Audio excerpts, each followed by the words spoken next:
nagawa! Ang pasneyang ito ang pumatay sa akin, Armea. Hindi ako pwede magkamali. Hindi ko makakalimutan ang mukhang to.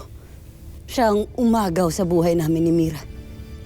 Daron, totoo ba ito? Ikaw ba ang pumaslang sa aking kapatid?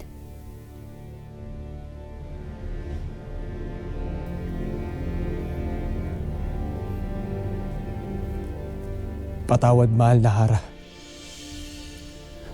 Ngunit isa lamang akong kawal na sumusunod sa aming kera. Patawad. Warka! Kung ganon,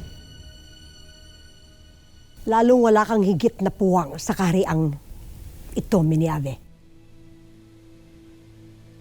Lalong hindi siya nararapat na pagkatiwalaan.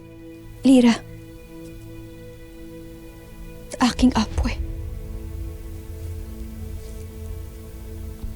Huwag mo sanang iisipin na kinakampihan ko si Daron o ipinagsasawalang bahala ko ang iyong pagkamatay.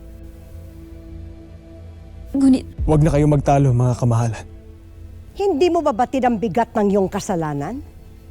Pumaslang ka ng isang dugong bughaw? Ng isang diwani? Ng isang sangre? Ang nararapat sa iyo ay parusahan ka ng kamatayan.